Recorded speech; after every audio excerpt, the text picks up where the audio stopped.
Good evening, everybody. It is March 29th. This is the breakdown. I'm your host, Nate Pike. Oh boy, have we got us a night ahead of us tonight. We had a bunch of things that we were planning on talking about, hoping to talk about. The legislative session, for example, ended yet again a half hour, or sorry, not a half hour, a full week earlier than it was supposed to. This is Danielle Smith's second legislative session, and it's the second time she's ended the legislature early. She did it right before Christmas, pissed off a whole bunch of kids and their teachers and their families were very excited about the prospect of having a visit to the legislature while it was in session. Didn't happen. Well, she did it again. We wanted to talk about that. We had a bunch of other things that we wanted to talk about. But here's the thing. It's been a day, hasn't it? It's been quite the day. For anybody who is just listening to this episode or watching this episode, and somehow you haven't managed to avoid the flaming dumpster fire falling out of the sky that we had today, don't worry about it. We're going to get you up to speed right away. Before we do that, though, before we get into the nuts and bolts, it's good to remember how we got to where we are today. And to do that, we got to go a little bit farther back than you might expect. We've played this clip before. We're going to play it again because one of the pieces that is foundational to understanding what we're going to try to talk about tonight, and we're going to be opening up the floor once we do our little recap of the two big events of the day. It's important to have some context in regards to how did we get here? Who are the players? Well, obviously, there's one major player that we have to talk about, and that would be none other than Danielle Smith. There's been a lot of controversy surrounding Danielle Smith's knowledge of how much influence a elected official can have over government, over Crown prosecutors, over prosecutorial decisions. We've done it before. We're going to do it again because we got a lot to talk about tonight. Before we go anywhere, let's go all the way back to February 8th, 2019, and ask Danielle Smith how much influence elected officials or ministers of justice should be able to have over the decisions that are made. Independence of the Justice Minister, Attorney General, is so important that they don't even sit with the governing caucus after they have been appointed. Because when you think about it, if you're going to be the top lawyer of the land and you're going to be called upon to question government wrongdoing, you're very likely going to have to question people who are making the decisions to either give out multi-billion-dollar contracts or stop prosecution on cases, and those are going to be government members. You have to have an independent person in this role, and I think, unfortunately, the new Justice Minister has demonstrated that they're just going to be a lapdog defending the government's interest on this one. So I'm glad to see that it's going to a committee. We'll be able to see as Canadians how this process plays out. I think if anything warrants a Mueller committee-style investigation, it's certainly this, and we'll see if we can get to the bottom of it. Okay, you dropped the Mueller name there. Indeed. Oh my goodness, yes you did. But that's the difference in our two systems, right? I mean, in the U.S., you've got a truly independent investigator looking at malfeasance at the highest office in the land. That's exactly what we need here. That was Danielle Smith talking about the importance of an independent investigator when it comes to allegations of government corruption.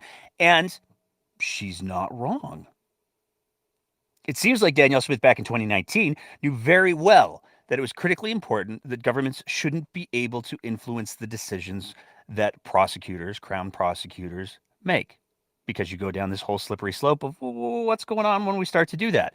If a prime minister, because that example was SNC Lavalin, if a prime minister is able to determine what prosecutions go ahead and what prosecutions don't, all of a sudden they're able to protect their friends and go after their enemies. So it's critically important. Back in 2019, Danielle Smith knew that. Danielle Smith knew what the powers that a premier and a government had. Now, she came by this knowledge in a lot of different ways, presumably. She's been a very active commentator for years and years and years. She did serve in the legislature. She was the leader of the opposition. She has a lawyer friend who helped her cross the floor after he crossed the floor and then crossed the floor again. There's no shortage of reasons to believe that Danielle Smith should have at least a rudimentary knowledge of civics. And certainly Danielle Smith's comments, like the one we just played there, seem to demonstrate that historically she has. But there's been some problems of late. The first problem, this all started, obviously, during Danielle Smith's leadership campaign.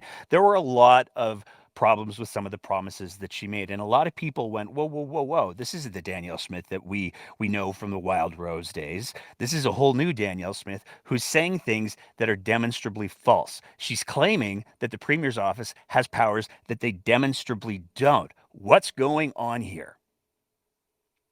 And a lot of people thought, well, you know what, Travis Taves, he's going to be the next Premier of Alberta. He's going to be the successor to Kenny. We don't have to worry about Danielle Smith too much. Turns out we did, because as we saw, Danielle Smith did win the UCP leadership race. She did then win a by-election, and she did become the Premier of Alberta. Now, she did that riding on a wave of populism that was coming out of COVID-19 and the health measures that were put into place to protect Albertans, to protect the healthcare system, as the entire world navigated a global pandemic that cost hundreds of millions of lives across the world. We saw threats to the healthcare system here in Alberta, but there were a lot of people who either didn't understand the science, or by people like Danielle Smith, who had her own little platform, whether we're talking about her radio show or her pivot to online punditry. She spread a whole lot of information, disinformation, misinformation in regards to the severity of the pandemic, in regards to possible treatment options. This is the wave that she rode into office. And there were a lot of people who thought, you know what, when she gets into office, I bet she levels out. I bet we see the Danielle Smith unpredictability, the instability drop off. Except, as we saw very early on, that's not at all what happened. About how our justice system works in watching things at the federal level, and how the Attorney General and the Crown have an independence from the Premier's office. The questions that I can ask and have asked and continue to ask is it in the public interest? Yeah. And is there a reasonable likelihood of conviction? Yeah. And I think the longer that we go on seeing that prosecutions are not being successful, it makes a stronger case on both of those fronts. That if the conviction isn't likely, we know that we have a lot of pressure on our courts. Yeah. And if the public has now come to terms with wanting a different approach, is it in the public interest? It's becoming increasingly hard to answer those two questions. Now, I put it to the prosecutors, and I've asked them to do a review of the cases with those two things in mind. And I'm hopeful that we'll see a true turning of the page, because I think you're very right that something changed in February when the Freedom Convoy took place. That I think people realize that now we know more about this virus, we have more effective means to be able to address it. That some of the extreme measures that were that may have had a lot of widespread support early on, they just don't have the same widespread support today. And so, do you continue on in prosecuting when the public has moved on? That's the big question that the Crown has got to come to terms with. That was Danielle Smith talking to Ezra Levant as part of a year-end interview. Now, that's not the only year-end interview that she did. She also sat down with the Western Standard, and she said a similar thing. There was a very similar turn of phrase, and that turn of phrase was that she's been talking to Crown prosecutors. Now, obviously, if that was actually happening, that would be a huge overreach for the reasons that I said earlier. We don't want elected officials deciding who are their friends, who are their enemies, who gets prosecuted, who doesn't. But Danielle Smith on multiple occasions said, I've been talking to Crown prosecutors. Now, the other thing that's important to realize here is that Danielle Smith is saying, she makes the argument here, and you're going to hear this argument again later on. She makes the argument where she says, you know what, if the crisis is over, is it still in the public interest to pursue convictions? Now, on the surface, you might be able to look at that and say, well, you know what, those rules are no longer in effect. So maybe those rules maybe people shouldn't have to pay the price for breaking those rules. But here's the fundamental problem from that. And especially coming from a conservative premier and the party that espouses a love for the rule of law, the people who have been charged under the health measures that were put in place to protect Albertans, to protect the healthcare system, are people who willfully and deliberately and publicly violated those health measures, which were the law at the time. So let me just rephrase Danielle Smith's question. Is it in the public interest to tell people that during a state of emergency, they don't have to follow the law because that emergency will eventually be over? Well, of course it's not. Those two conversations weren't the two conversations, her conversations with the Western Standard and her conversations with the rebel media. Those weren't the two standards that kicked off the really big problems, though. That came at a press conference on January 12th.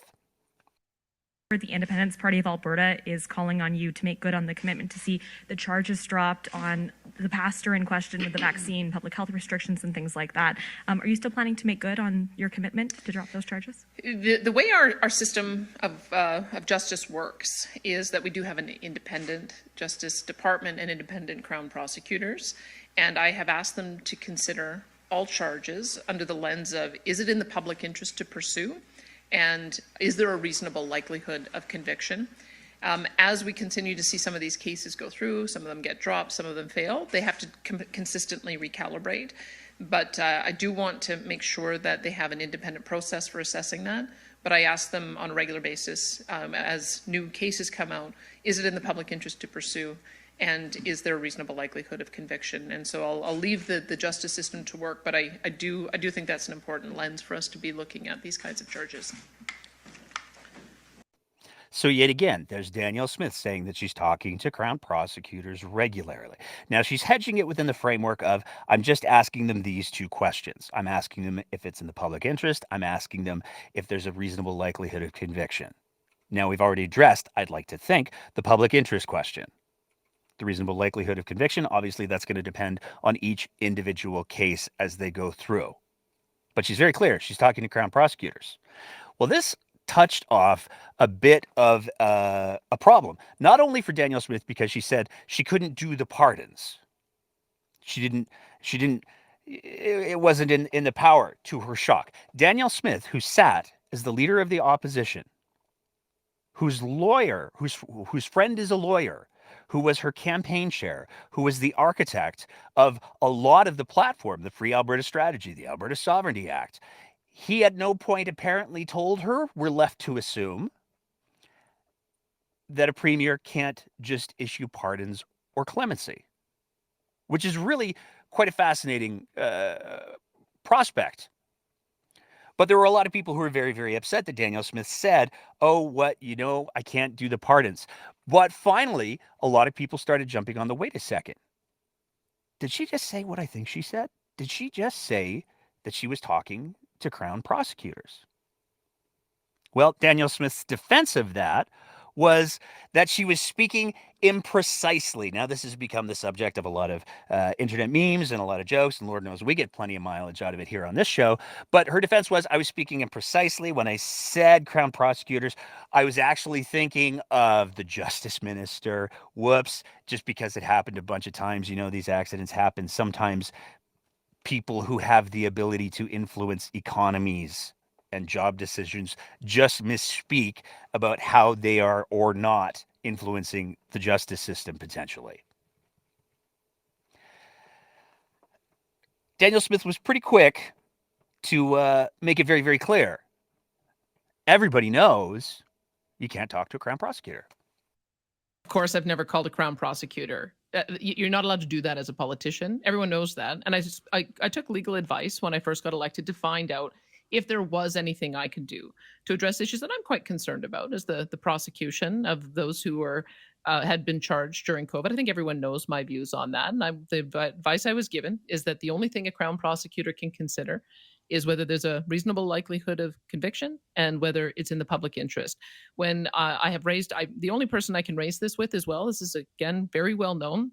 You can talk to your attorney general and their deputy, and so I wanted to ask them if they had looked at these cases in that light. They confirmed that that is the measure that Crown prosecutors use when they're looking at these cases. Reasonable likelihood of conviction, if it's in the public interest, and we're letting the court process play out. So I may have used some imprecise language, but my contact with the Justice Department has always been through the appropriate channels, and that's the Attorney General. All right. So, in other words, no need for an investigation, independent or otherwise, because you just said everything that you say is under scrutiny, and you've got to go through the proper channels. You have to. Everyone knows that. And I would say that the department has confirmed. I have not talked to Crown prosecutors, and the association itself has issued a statement saying I have not talked to Crown prosecutors. My language may have been imprecise. I was referring to the Justice Department. My contact there has always been through the Attorney General.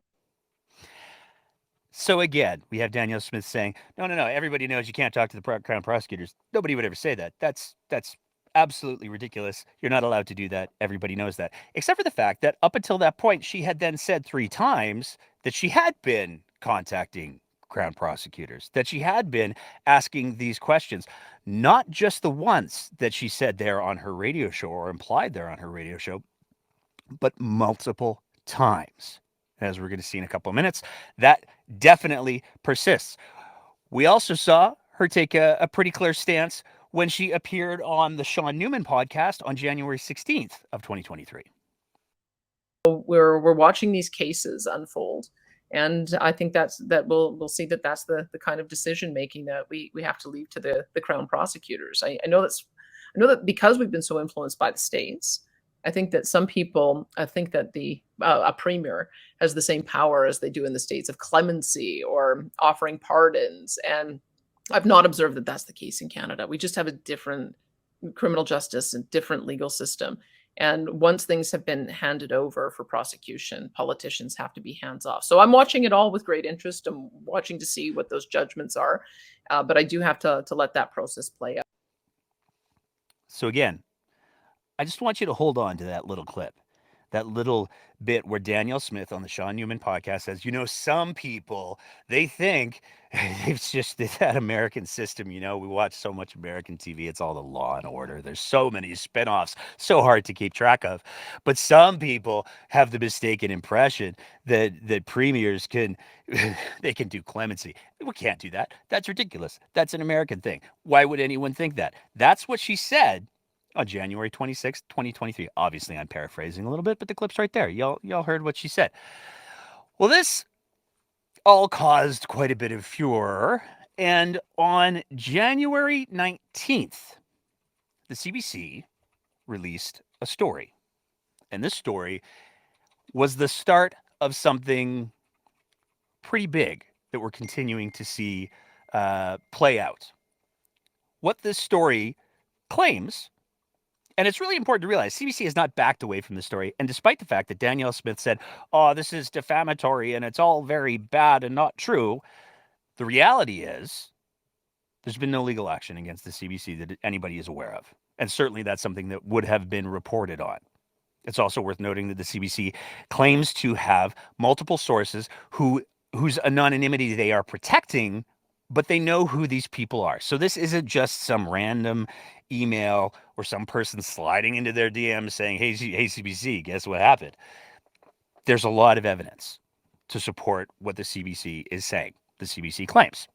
Now, it's also worth noting that the 2 of the reporters, as well as a couple of other reporters who have tag teamed in on this story, are some of the most respected, professional, ethical, detailed journalists that cover Alberta politics, period, end of sentence.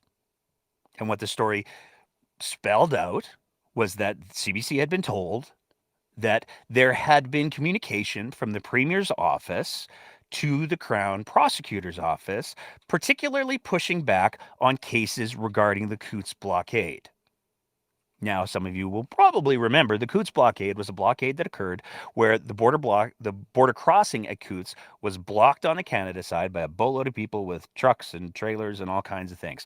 It happened concurrently with the insurrection, I'm going to continue to call it, that we saw in Ottawa, the Freedom Convoy that we saw in Ottawa. It happened concurrently with that. And the Alberta government at the time found themselves to be overwhelmed. It's well known, and it's a matter of record, that the Alberta government even went so far as to ask the feds for help. Rick McIver sent a letter saying, we don't have the tools to move all of this heavy stuff. We need help. It's also worth noting that there are criminal charges coming out of the Coutts blockade that have to do with the planned, anticipated, I'm not sure what the correct word is there, murder of RCMP officers. There was a small group that was part of the Coutts blockade that was actively, they had plans to bring weapons. They had statements on the record where they said that if anybody showed up, they were going to kill themselves a bunch of cops. That's a paraphrase. But that's one of the areas that the charges came out of. One of the other areas that some of the charges came out of was there was a pastor. And as we've discussed on our previous episodes just over the last week, it doesn't take very much to call yourself a pastor. You just put the word in front of your name and ba-bing, you can call yourself a pastor. So there was a pastor who had gone down to Coutts who was telling people who were getting ready to leave, no, this is about freedom, you guys. You got to stay. Super important. We can't leave. We got to stay. We got to fight for freedom and other things. That pastor was also charged. So there's a lot of different kinds of charges that came out of the Coutts blockade. But what the CBC story alleged or reported was that there had been emails from the Premier's office arguing that the charges, some of the charges, and it hasn't been publicly revealed which ones, some of the charges were unfounded, and there was other legal arguments that should be considered. Now, this in and of itself touched off a huge firestorm, and Danielle Smith very quickly said, no, that's absolutely not true. The Premier's office said, no, that's absolutely not true. Worth noting, no affidavits at any point have been submitted. Nobody has sworn on the record that they absolutely did not contact the Crown Prosecutor's Office. What did happen is an email search. And the particulars of that email search get to be really, really important, really, really quick as well, because that email search only searched emails that were sent from the members of the Premier's office to the Crown prosecutors using their government email. As we've highlighted on the show before, there's a long-standing problem with the UCP in particular in government because they realized very early on, hey, people are going to try to hold us accountable and junk. And they're going to do Freedom of Information Act requests. And that's going to, they're going to find stuff like maybe we decided to funnel a bunch of money to donators in certain education ministers' ridings. Maybe they could find that out. You know what we should do? We're going to start using all kinds of different platforms. We're going to start using things like WhatsApp. We're going to start using things like Slack. And those things aren't FOIPable. Plus, we can delete stuff. So a search that only included government emails is at best cursory. It's unsurprising that after that whole 2-day search, it was determined, air quotes, that there was no evidence of emails between Smith's office and the Crown Prosecutor's office. Almost as if, given this culture of secrecy and the fact that while we've seen some stunningly dumb things come out of the Premier's office, they're not so dumb as to try to send those emails back and forth. One would think. That brings us largely to today. And today, many Albertans who spend time on social media were not surprised to find a statement from Danielle Smith. Now, very clearly, CBC had contacted Danielle Smith's office and said, hey, do you have any comment for this story that we're going to drop later today? The statement reads, later today, in an effort to continue their campaign of defamatory attacks against me, again, there's been no public reports of any legal action in regards to defamation. these defamatory attacks against me, my office staff, the Crown prosecutors, and the Alberta Public Service, the CBT intends to release an article about a conversation I had with an individual named Artur Pawlowski. And that is the pastor who had the speech at the Coutts blockade. Just for context, moving on in the statement. During a live press conference on February 9th, 2022, I referenced this. Okay, let's just go back for a sec because she got the date wrong. I just realized that as I'm reading this out loud. It was actually the press conference was February 9th, 2023. I referenced this very conversation with Mr. Pawlowski, expressed his frustration to me with pandemic-related public health orders. Now, it's worth noting that when she referenced that, it was only because, guess who, CBC asked not once, but several times to confirm that she had a conversation with Artur Pawlowski. Mr. Pawlowski expressed his frustration with pandemic-related public health orders. This should come as no shock since I spent a lot of time before and during my leadership campaign talking to hundreds of Albertans about COVID-related public health orders and violations. As I have previously stated, I had my staff work with the Ministry of Justice to determine if anything could be done to grant amnesty for those charged with non-violent, non-firearms COVID-related charges.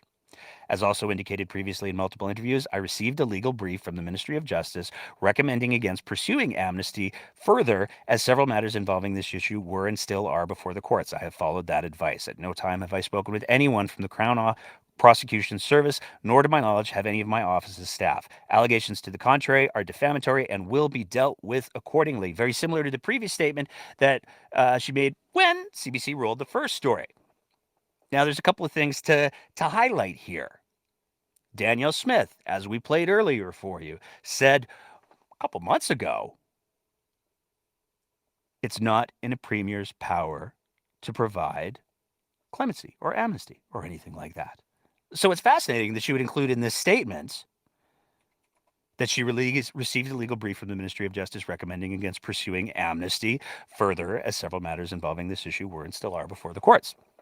So, again, we have these contradictory statements from Danielle Smith that create a lot of confusion. Now, we get to almost all the way the crux of today. We got one other thing that we got to highlight really quick. There is a video, and this video only really came to public attention today, as noted by longtime political pundit, talk show host Ryan Jesperson. This video has actually been posted on Artur Pawlowski's YouTube channel for 2 months. The premier's taken big political risks by going to bat for the Pawlowski-Coutts anti-vax fringe. This is a very greasy play for him and a huge blow to her. What that greasy play that Mr. Jesperson is referring to is the fact that the conversation that you're about to hear in full, except for a little bit at the beginning, a little bit at the end where they're setting up the call, and then Danielle Smith hangs up and they still talk to her like she's still there. But the entirety of the conversation that Artur Pawlowski had with Danielle Smith, with Dennis Modry of the Alberta Prosperity Project, apparently facilitating it, we're going to play it for you. It's 10 minutes long. And I know that that's a lot to ask people to listen to or sit through. At some points in the video, if you're watching the video version, there's a lovely dog that appears. He looks like a very good boy. So if you're starting to get a little bit frustrated with the contents of the video, look for the dog. It could be like a fun little game of Where's Waldo. But it's really important for everybody to hear the full context of this video. Now, this video was recorded early January. It's not a new video. It's not a new recording. It's just one that's come to light very recently. Now, before I play the video, there's one other thing that I want to say and make very clear. This is a critically, as we're going to detail in a fairly painful way before we open up the floor to everybody who wants to speak tonight. This is a video that is critically important. And it's critically important because it furthers the reality that Danielle Smith will say just about anything to just about anyone as long as it serves her purpose.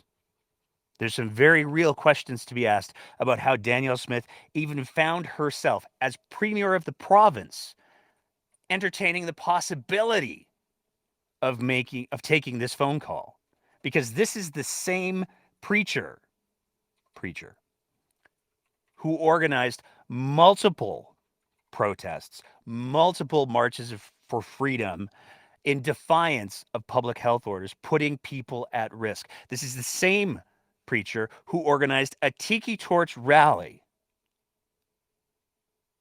in 2 cities. And there's some people who say, well, you know, a tiki torch is just a tiki torch. It's no big deal. And you might be able to make that argument if they hadn't included a picture of Charlottesville on their poster.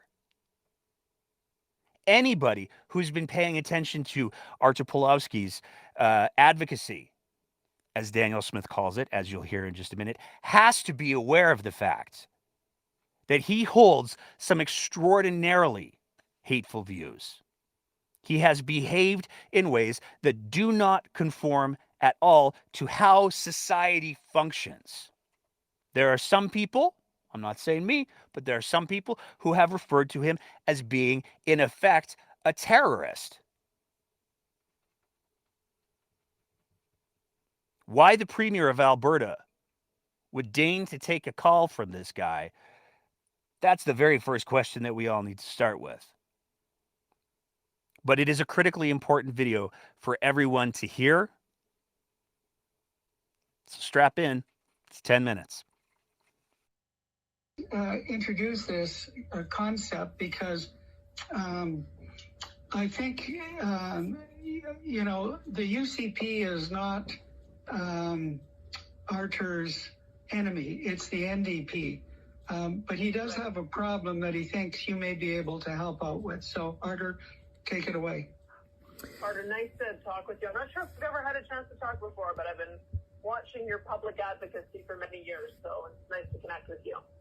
Well, we had an opportunity to talk to each other during the Wild Rose forming of the party many years ago, but if it comes to the latest ordeals, no, this is the first time. So I thank you so much for taking this time and listening to what is happening. As you are aware, I am still on house arrest, facing 10 and a half years of imprisonment for my speech in Coutts.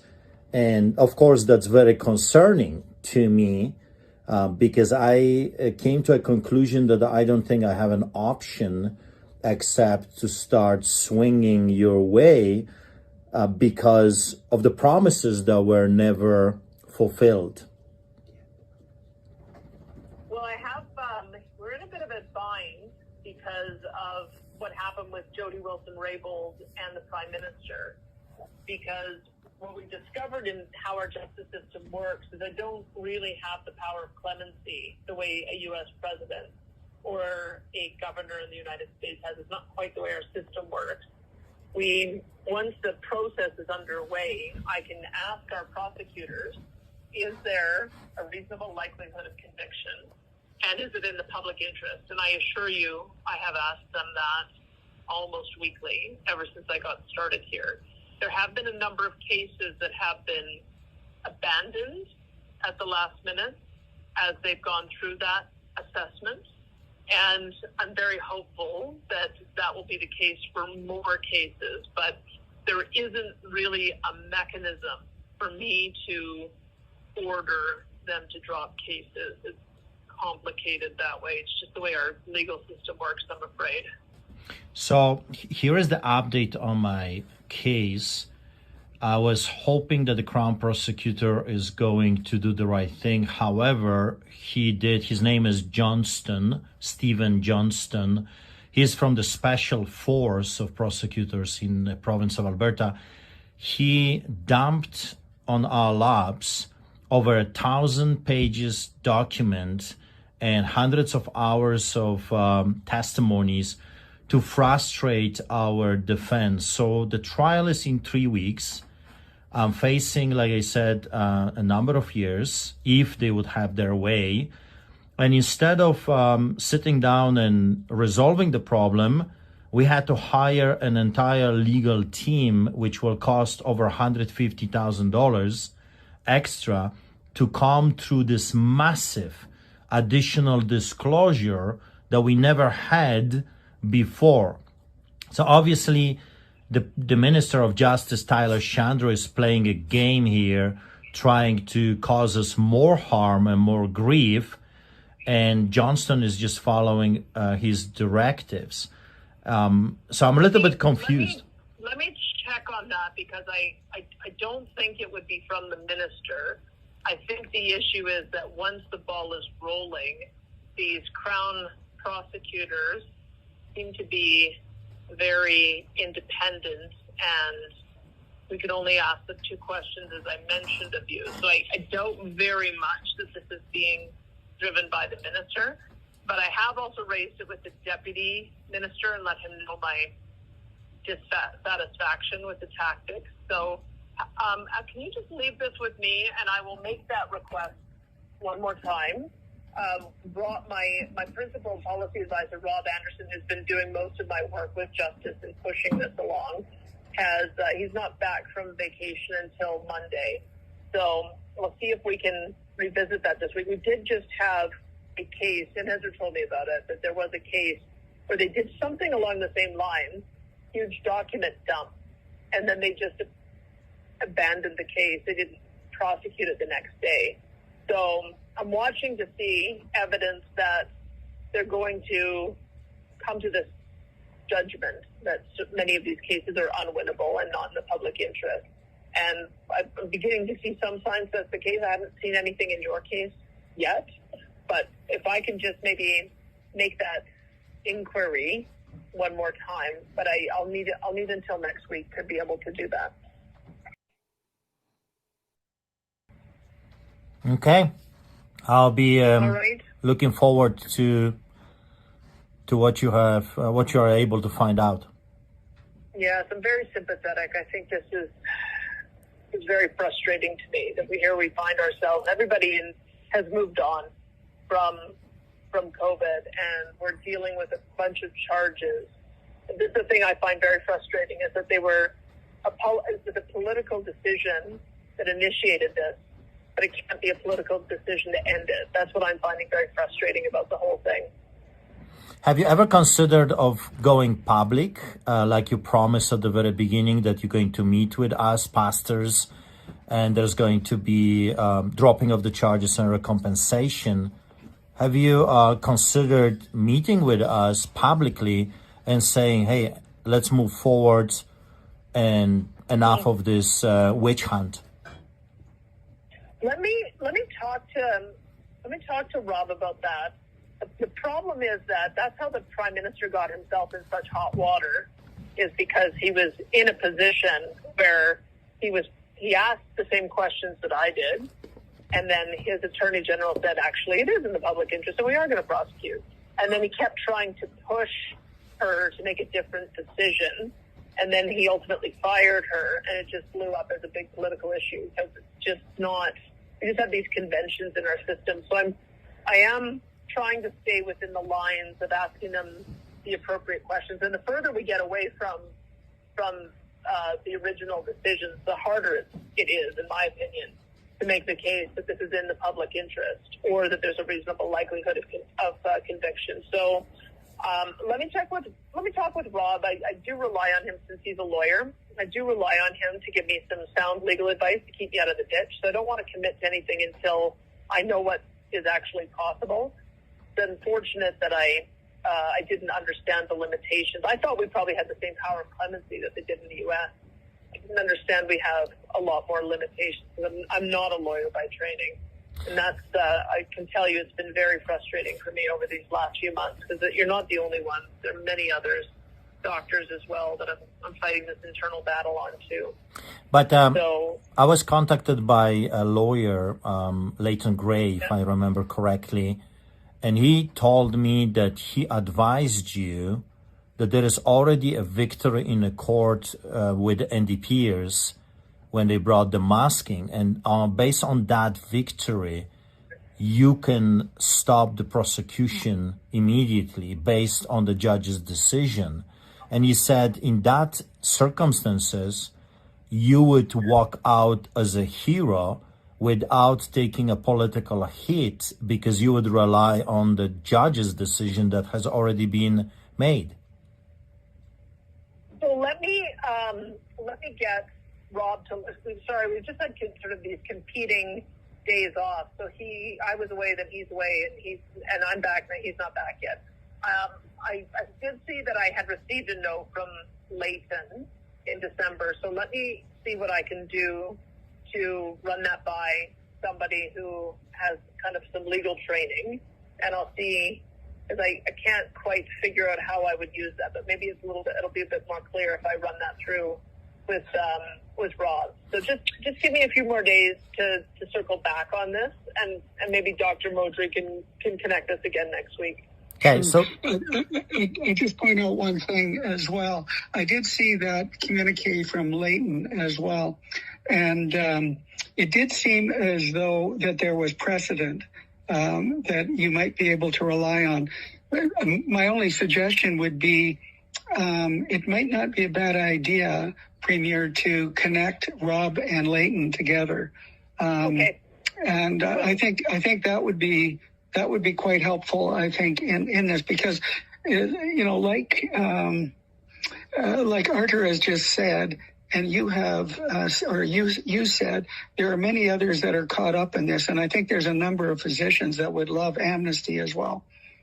Fantastic. Let me circle back on that. As I said, Rob, I think, is back on Monday. So, Sure. And we just had a very busy fall session. So let me see what I can do, because I had hoped that some of these would have been vacated by now, and I'm sorry to hear what they're putting you through. So Dr. Modry knows how to reach me. So we'll do this. We'll do this again when I've had a little bit more chance to talk it through with Rob. okay, thank you for your time. Thank you, Dr. Appreciate it. Now, we gotta, before we get into some of the points, some of the questions, not sure what we'll call it. Let's call them questions for safety's sake. Before we get into those things, a couple of things that we just need to explain. The voices that you heard there were obviously Danielle Smith. That's fairly clear. You also heard Artur Pawlowski. You also heard the more older sounding voice, the slightly raspy one. That is Dennis Modry. Dennis Modry was allegedly, at the time of the video being recorded, he was the president of the Alberta Prosperity Project, which was one of the organizers of the debate that was co-hosted with Rebel Media that many UCP candidates in the leadership race opted not to attend, because not only is the Alberta Prosperity Project got some pretty, let's go with, problematic views, but they also appear to be trying to form their own political party in order to separate.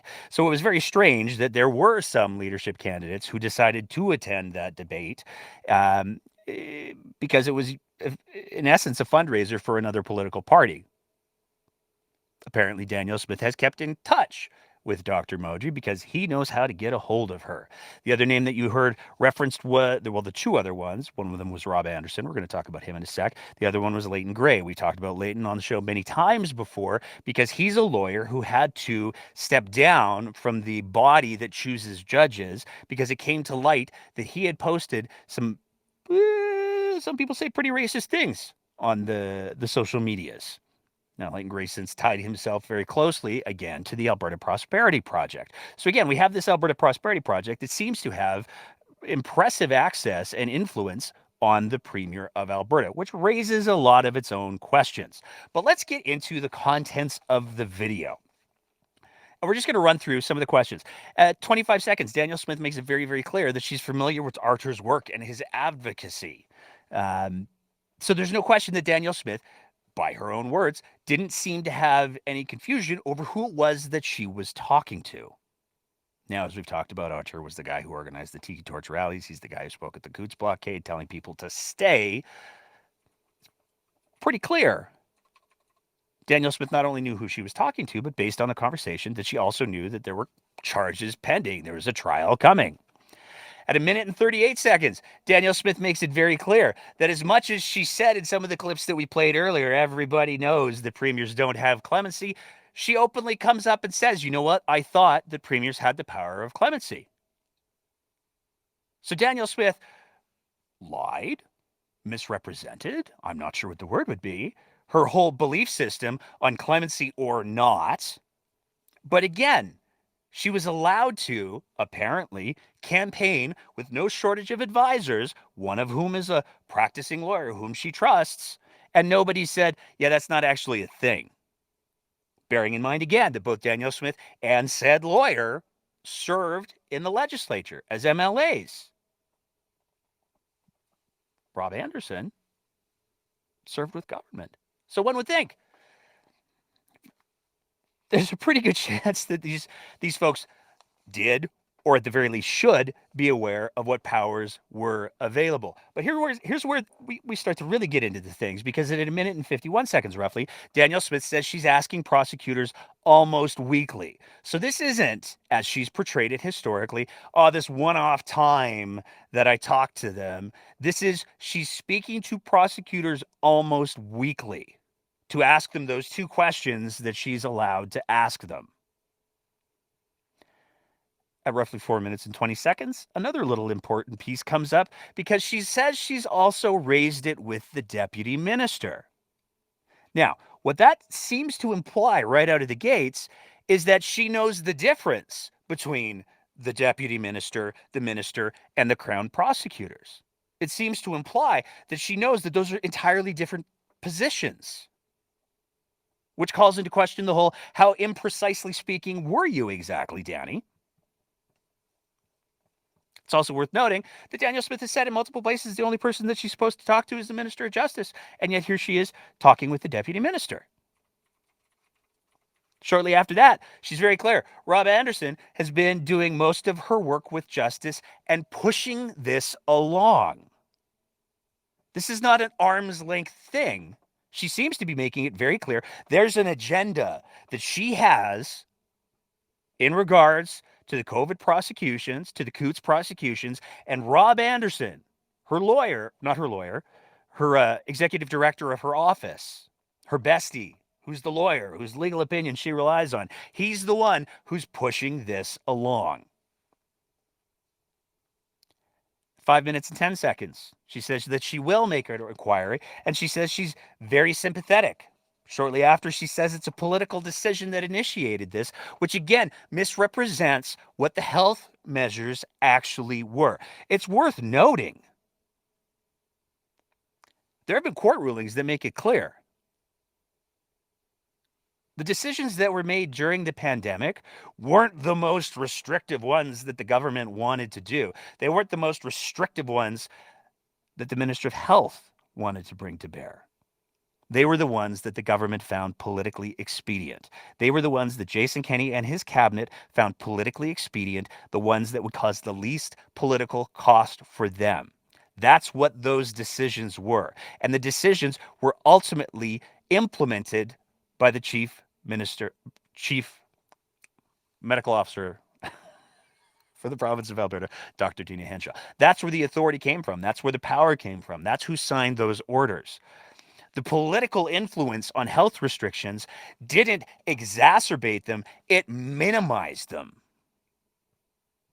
That's critically important to understand. But nonetheless, here's Danielle Smith pushing that same narrative that the decisions that were made to protect the healthcare system and to protect Albertans' lives were done for political reasons only. There was no evidence. 6 minutes and 21 seconds. Danielle Smith reiterates, let me talk to Rob about that. It's very, very clear that Danielle Smith doesn't, it seems very clear at least, that Danielle Smith doesn't seem comfortable speaking on these issues without going by Rob first. It's worth remembering, Danielle Smith is the Premier of Alberta. But it seems like everything that she needs to do, she's doing because she talked to Rob. Rob wrote the Free Alberta Strategy. Rob wrote the initial intent of the Alberta Sovereignty Act. Rob was her campaign chair. Rob seems to be the person who's providing her all of this legal advice. And to quote Danielle Smith, he's the one who's been doing most of the work with justice and pushing this along. At 7 minutes, Danielle Smith says the further we get, the harder it is to make the case that this is in the public interest. Again, ignoring the fact that rule of law is a foundational part of what makes our society go. 7 minutes and 10 seconds. Again, let me talk with Rob. I do rely on him to give me sound legal advice. Rob's the guy who did the Alberta Sovereignty Act. You know, that Alberta Sovereignty Act that had to be madly revised because it was panned as being unconstitutional. Presumably, Rob is the same person who never told her throughout her campaign that clemency wasn't something that she would be able to do as premier. And again, at 7:26, she says, I thought we had the same power of clemency that they do in the United States. She's crystal clear. Danielle Smith believes she had that power. The public lines that she's given since then about, oh, everybody knows, that's just, some folks, it's just that, because of the American influence that people think that. Everybody knows you can't actually do that. Everybody except, by her own words, apparently, Danielle Smith. But here's the thing that's really interesting about this whole thing. Before we move on to our one last piece, and then we're going to open up the floor for anybody on the Twitter Spaces who wants to weigh in with some comments. I've already gotten some DMs from some folks who've said, holy heck, I got some things to say. Really looking forward to hearing it. But here's the big thing with this conversation. Danielle Smith didn't say, I'm done. Danielle Smith didn't say, there's nothing I can do. Danielle Smith didn't say, I shouldn't even be having this conversation with you because I'm the premier of the province and you're somebody who is facing a trial for trying to subvert the rules that make our society work. Danielle Smith didn't say, there's not going to be any more conversations about this, Artur. She didn't say any of that. What did she say? She said she'd follow up. She said, let's have another conversation. She said she was going to check in with Rob and see what he said. Which begs the question, what did that second conversation look like? One of the things that we've been saying on the show since this whole story started to break is the fact that, again, going back to these journalists, these are some of the best journalists in the business. This story isn't over. We've been saying that since day one. There's no reason to believe that this story is over now. One other thing that I want to highlight real quick before we move on to the other video that we have to talk about is,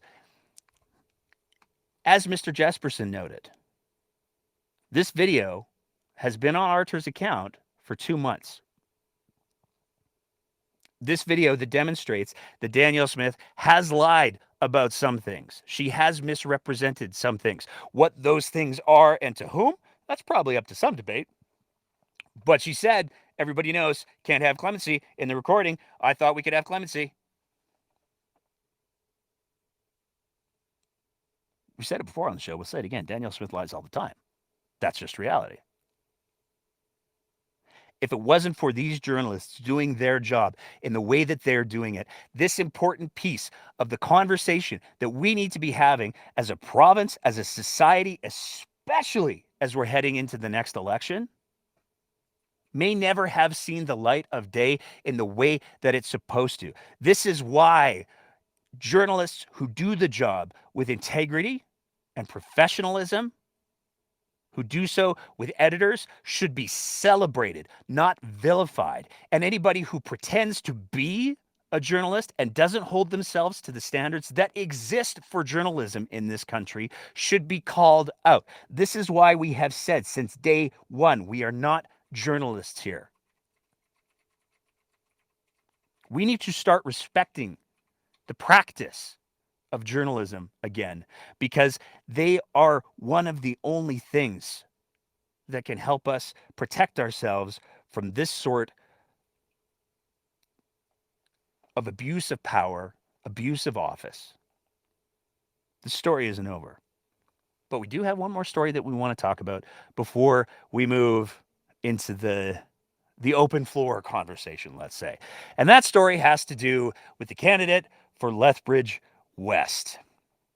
Now, this is a whole other thing. Oh, no, I lied. Sorry, before we go to her, we got one other thing to talk about. I promised we were going to talk about Rob. We're going to talk about Rob. So, for the added context, who is Rob Anderson? He's the executive director of Alberta Premier Danielle Smith's office. As Danielle Smith made it clear, he's pretty much her right-hand guy in the office. Rob had a bit of a day today. First of all, we learned that Rob doesn't know how to do a Twitter thread because he posted, as did Danielle Smith before the story really started to blow up, a series of tweets, but he didn't do it as a threat. He did number them, so we know that at the very least Rob can count to 4. But what Rob said was, I just watched an NDP press conference wherein the Justice critic made several false and defamatory statements against me personally. My role on the file in question was to ask for a legal opinion from the Ministry of Justice on what options were available to grant amnesty for those facing non-violent, non-firearms related COVID charges. I've obtained that legal opinion from the Ministry of Justice and provided it to the Premier as requested. At no time have I contacted the Crown Prosecutor Service regarding this or any other related matter. And to my knowledge, I do not recall speaking with anyone charged with ongoing COVID-related offenses. The NDP's or any other party's direct or insinuated allegations to the contrary are defamatory and may be treated accordingly in the near future. And will be treated accordingly in the near future. Sorry. So Rob makes it very clear. He had nothing to do with it. Which again, I just find myself flipping back to this here. The quote from Danielle Smith at 4 minutes and 29 seconds. Rob Anderson has been doing most of my work with justice and pushing this along. I don't know how you reconcile those things. I wonder if Rob's going to sue Danielle for defamation. It's just a question that I have. But Rob also continued to go on, and in true fashion, decided to re-up a Pierre Poilievre tweet. Pierre Poilievre tweeted, the CBC has become a political campaign machine for Trudeau. Instead of holding them to account, they're actively covering up for the Liberals. Rob Anderson weighs in, and Rachel Notley, the plan. So now there's a plan. The plan is to take down Pierre Poilievre and AB Danielle Smith, whatever the cost. Now there's a big conspiratorial plan that Rob Anderson wants everybody to know about. Carrie Tate tweeted out Alberta Premier Danielle Smith in a phone call with the street preacher just before his trial, tied to the Coutts border blockade, says she speaks with prosecutors almost weekly about such cases. Hats to the CBC for having it first. Rob Anderson, you know full well, Carrie Tate, that she was referring to her discussions and follow-up with the minister and his deputy. Are you calling Alberta's Crown prosecutors liars? They say the Premier nor her staff contacted them. Are they involved in this vast conspiracy? It's fascinating how Rob can have a conspiracy at, let's just double-check what the time is here, 13:06 today, so that's 1:06 p.m. And then at 2:20, he's like, you crazy conspiracy nuts. Why are you talking about crazy conspiracies? I'm going to go out on a limb here. I'm just going to float a theory. I don't think anybody's calling the Crown prosecutors liars. I think that the Crown Prosecutor's Office, to all of their official knowledge, don't believe that they've spoken to Danielle Smith.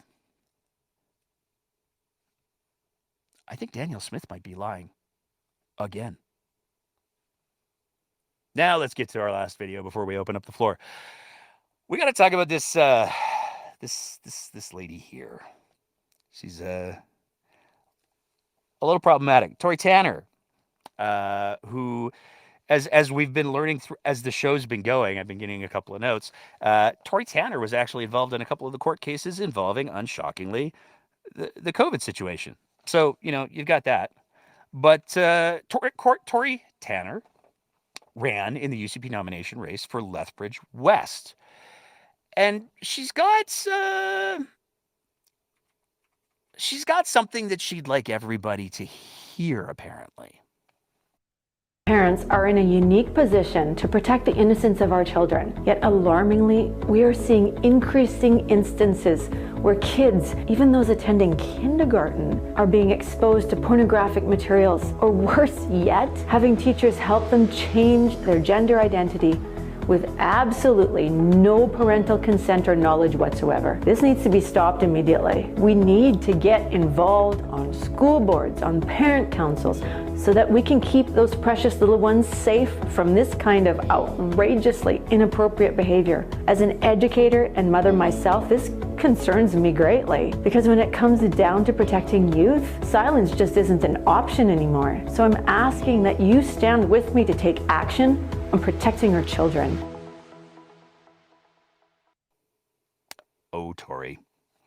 Now, some of you might be saying, could be an old video. Who knows when it was posted? I don't know. Maybe the YouTube page that we got that video from, where it says it was posted on March 8th of 2023. Just spitballing here, but just because that's the date that shows when it was posted, that might be when it was posted. It was a fairly not viewed video up until this afternoon.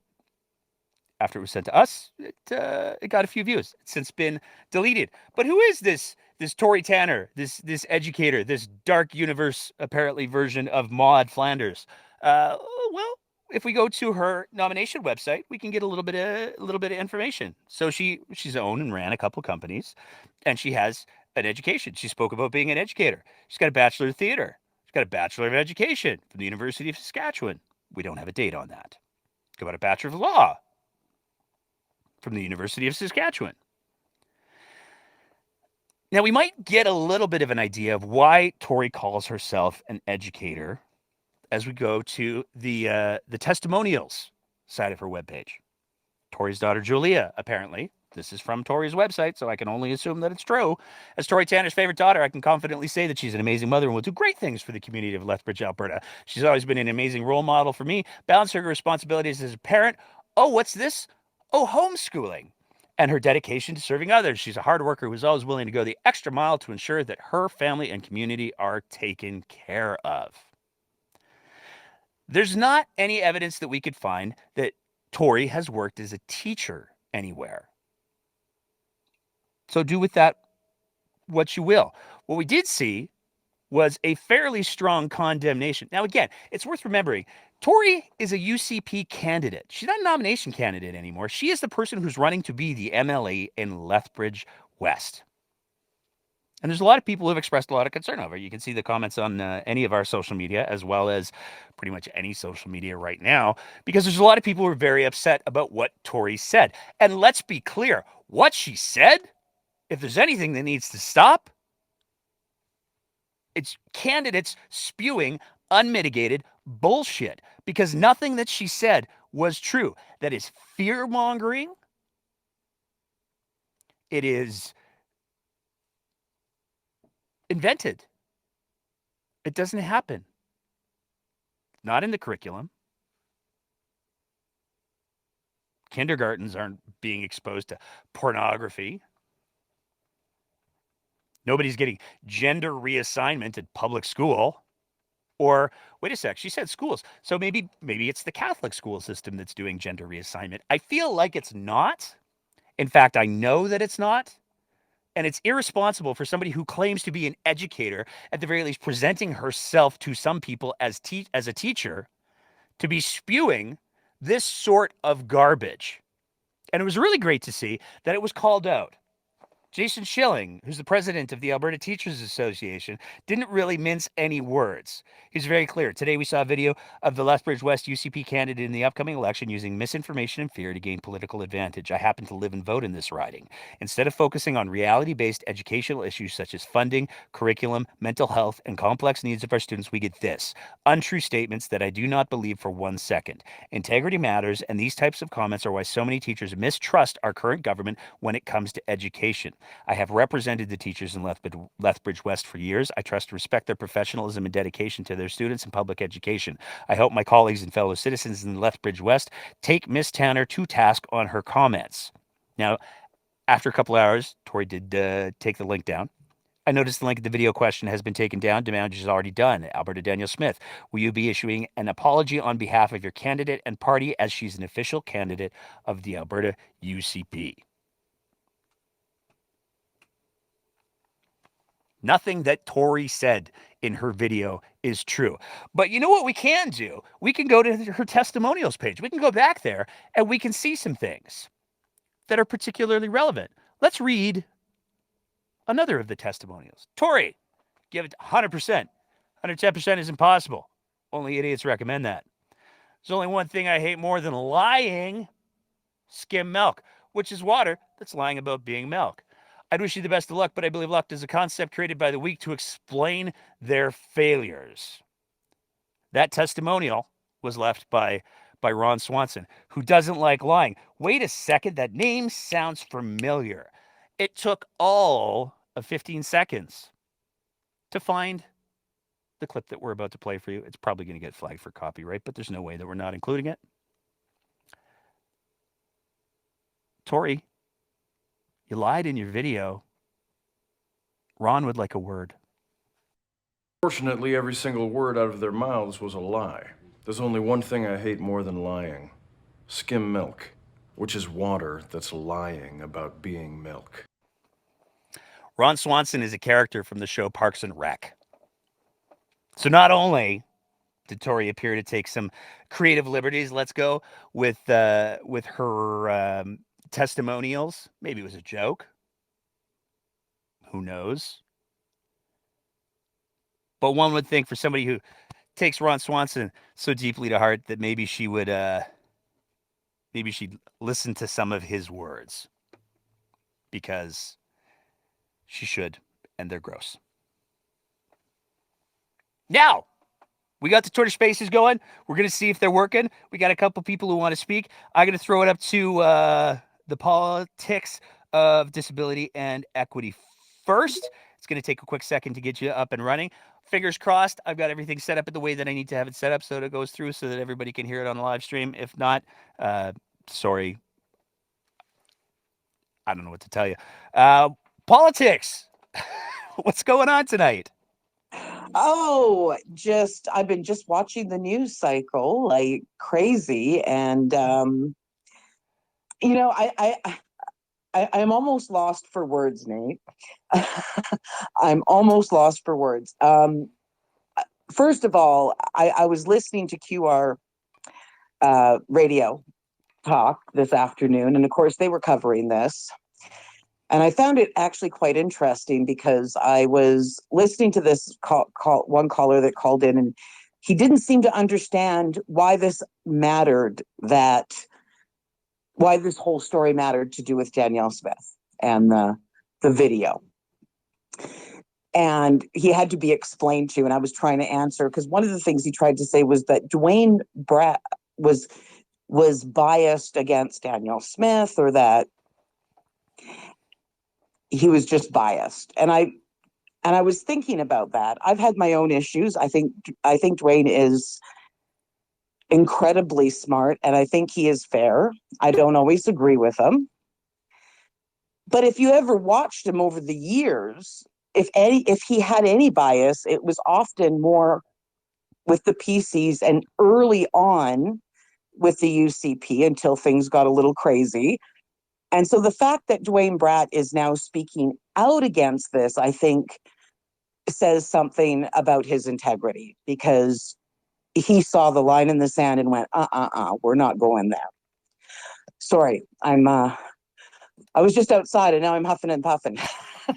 And so yeah, I just found that interesting because, he's a very credible human, and to suggest that he's biased against conservatives is ridiculous.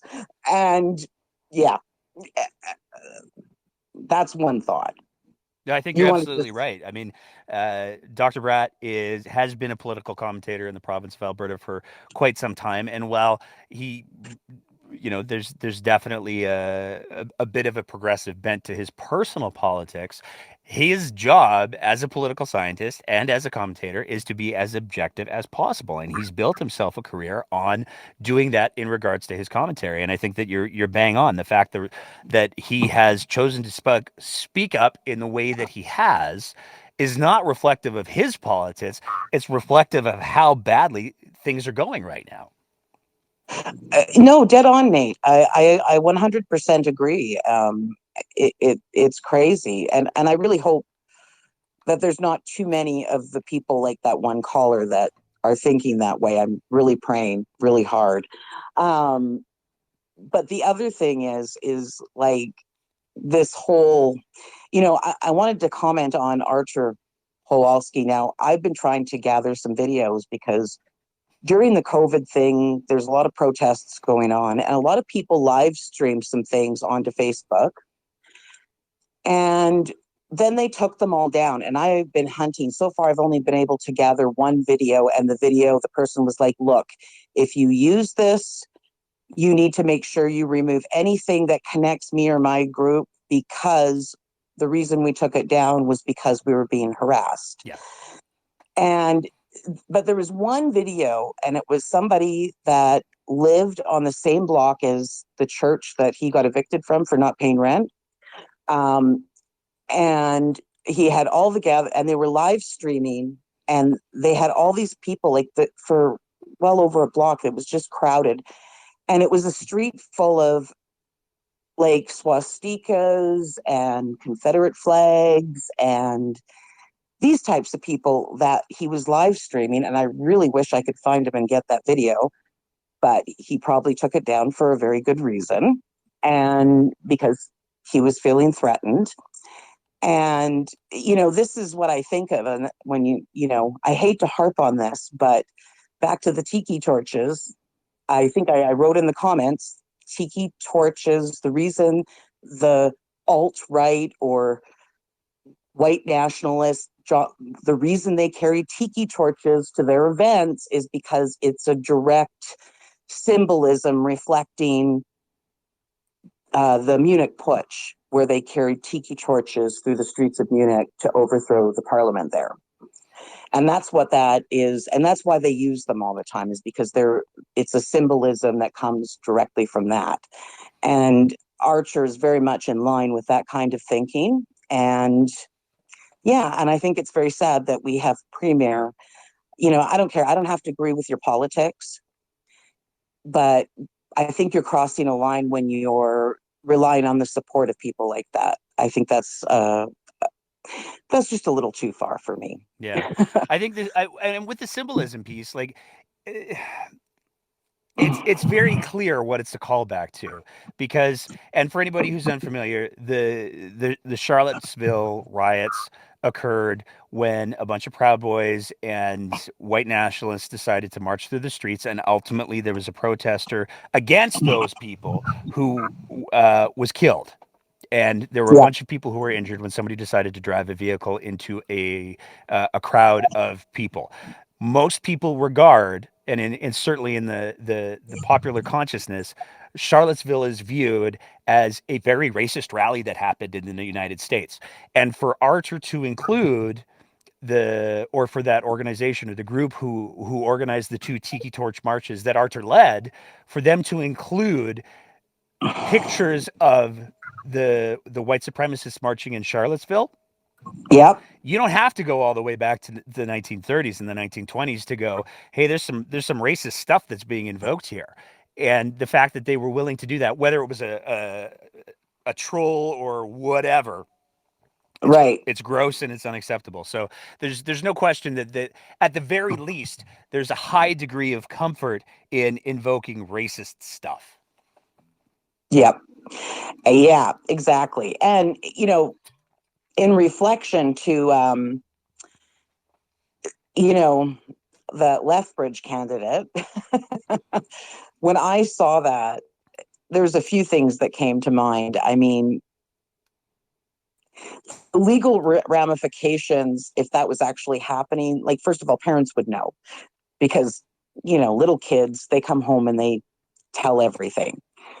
And the idea that a school could facilitate gender reassignment surgery, I mean, like, there is nothing legally in any way where any kind of educator or school could, or even hormone replacement. And I'm laughing because it's so it's scary, but it's so ridiculous. Yeah, I totally agree. And that's one of the things that I think, I mean, the positive that I take out of the video, and again, I just want to say thank you to the person who, I can't say their name obviously, but I want to say thank you to the person who threw it up on our radar, because it's obviously something that needs to be talked about.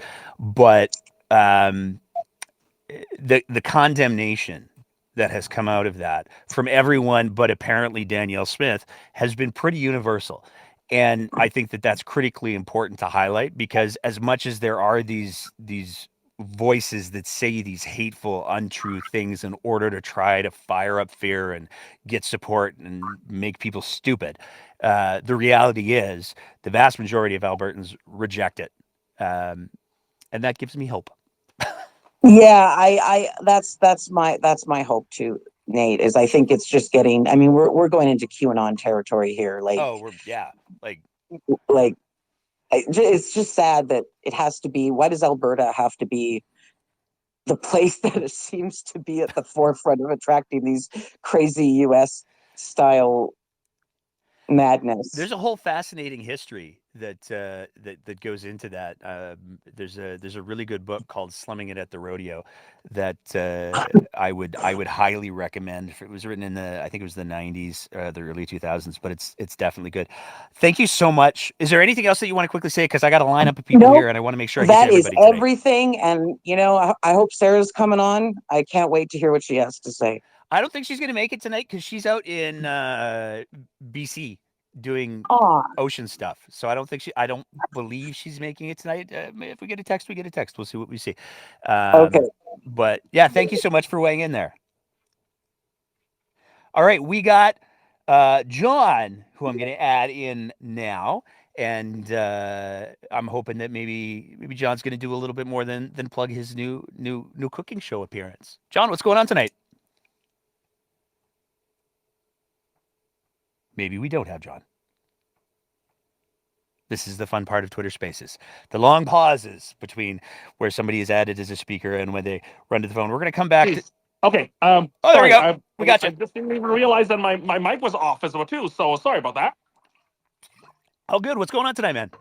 Not much. I was actually just hanging out at the Unicorn here in Calgary right now. So just having some wings. So just tuning in, just seeing what was going on. So I don't know. So just but yeah, just having a night. And no, I'm not gonna plug. I promise. I'll try not to plug, of course. Being on.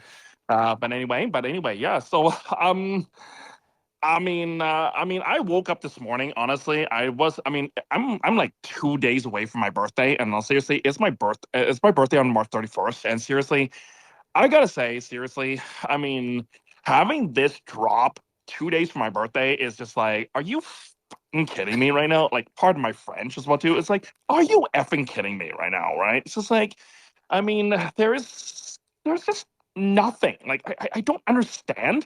And again, I'm an old conservative, and I totally. I'm sorry. I'm seem like I'm just I'm just flabbergasted right now as well too. So I mean, I'm just completely flabbergasted as to like what are conservatives thinking these days? I mean, do they think that rules do not apply to them? I mean, can someone tell me? Do rules no longer apply to conservatives? Do they think that rules do not apply to them anymore? I mean, well, I got to give you the answer that I know Sarah would give if she was here. Yep. And that answer would be, these people aren't conservatives. Yeah. And I think that when you juxtapose the positions that we're hearing from the candidate from Lethbridge, and what we're hearing from the Danielle Smiths and the folks in her orbit, I'll say cautiously, these are not people that you can line up beside Lougheed and go, oh yeah, that's the same thing. And I mean, even the comparisons that one could theoretically make to Klein aren't any of the good ones. So I don't think that these people are conservatives, quite frankly. I mean, I've said it before on the show. I'll say it again. My grandfather was a huge conservative, big time conservative organizer, heavily involved in the formation of a couple of conservative parties here in Alberta. And I have zero doubts that he would look at this and go, what the hell is this? What the hell is this? Exactly, right? So it's just like that's exactly the thing. So and the thing is, though, is like I get where conservative, and seriously, I do get where progressive. Sorry, this is the other side of the coin. I mean, yes, they say, yeah. I mean, this is. I mean, they kind of throw their hands up and say, and again, I mean, this is going out to all the progressives who are listening. It's just like they're throwing up their hands and saying, this is Alberta. I'm so tired of it. But you know what? At the end of the day, I mean, I think I don't know who it was that was said that. I don't know who said it was, but it's just like, and seriously, it might be the beer talking right now. Honestly, it's just like, you know what? At the end of the day, I mean, we as Albertans, conservatism is quote unquote in our blood. But at the end of the day, we are quote unquote we believe in liberal ideas. We have called. I mean, remember that? I mean, you mentioned it before. That Lethbridge West candidate. Of course, she's going to get absolutely steamrolled by Shannon Phillips, of course, because that is a Shannon Phillips seat, by the way. So again, I'm not really concerned about her. But I mean, the fact that people are saying, "Hey, that's not bleeping on. That's not bloody on right now," as they say in Australia. I mean, it's just like that's not bloody on.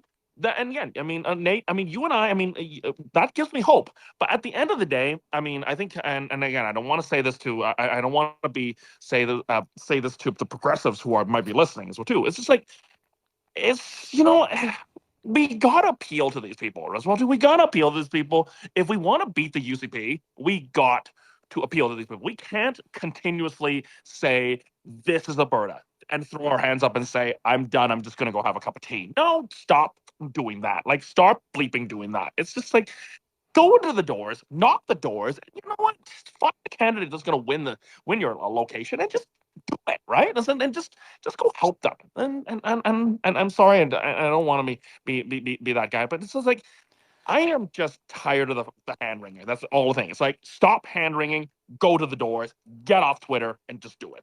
Sorry, Nate. I'm so sorry about this. Sorry. No, that's okay, man. And I think you're right. And if there's anything that we try to advocate for the show is that we need to have more people involved in the conversation. We need to have more people involved in politics, and that's the very thing that organizations like Take Back Alberta are exploiting. John, I want to thank you so much for your comments. I hope you enjoy your wings and your beer. I got one question I got to ask you before I let you go. Is the unicorn still in the old place where it was in the basement, or has it moved? It's actually all 3 floors right now. It might be on the second floor because I was actually, I was only on the second floor because I could actually hear it as well too. So I can hear you. So okay, perfect. I used to go to the Unicorn when it was it was owned by the Irish Rovers, and it was in the basement on Stephen Avenue, and I absolutely loved it. John, thank you. I think they're still there in the basement, but it's like on the other 2 levels as well too. So oh, by the way, just want to say also before I said, Firemasters. April. I know I hate to do this, but June 18th, Firemasters viewing party here in Calgary. All y'all are invited if you're coming. So yes, I'm gonna be on Firemasters. So again, caught a pocket. So sorry, Nate. It's all good. You take care, John. Have a good night. Have a good night. All right, we got old friend of mine, CJ, is gonna weigh in. He's already said he's got some thoughts that he wants to share. CJ, the mic is yours. Maybe. I'm here. There we go. You cut out a second. Sorry. CJ, what's going on? Oh, you know I don't speak here a lot, but I'm gonna speak today as if I were speaking to my fifth today, but we're gonna fix them a little bit. So the news dropped, and before I begin, I just want to let everybody know where I'm coming from. Venezuelan got out, thankfully. My aunt that back home was a judge, is still a judge. She used to get calls from people high in government telling her how a result should be of a trial. Under fear of death.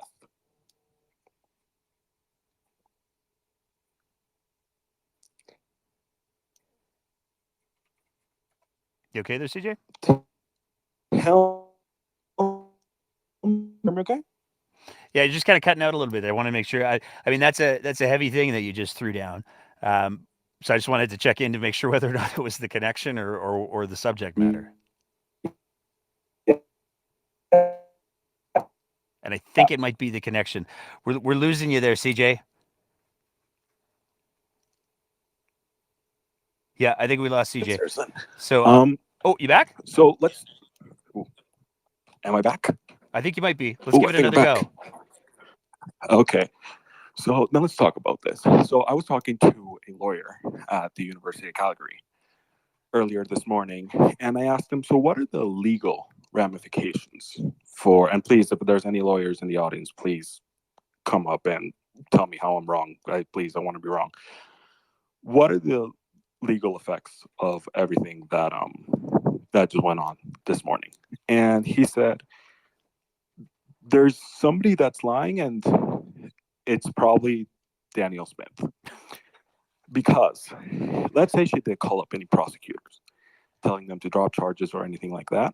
If they not immediately report that conversation, they will be brought in front of the Bar Association at some point. And it's going to be bad. If it was the Minister of Justice, he's already facing charges in front of the Alberta Law Society. He's got a hearing, yeah. He's got a hearing, right? He's facing facing something. It has to be Danielle Smith that was lying in that video. But even still, it should scare the living crap out of everybody that she would lie about something like that could bring negative connotation to herself, negative connotation to people around her. It could bring disastrous results for any lawyers that she was talking to, members of the public service, because remember, we all have to remember, members of the public service are independent. They are not supposed to be under the hands of the premier. They're supposed to be independent for a reason. Absolutely. So we don't know who's lying, but I'm telling everybody this is scary and this is dangerous. And that's honestly, Nate, that's all I got to say before I say a bad word at some point. Okay. I think it's, I really appreciate you weighing in and avoiding the bad words, because I don't want your mom to smack you again. And I don't want my mom to smack me.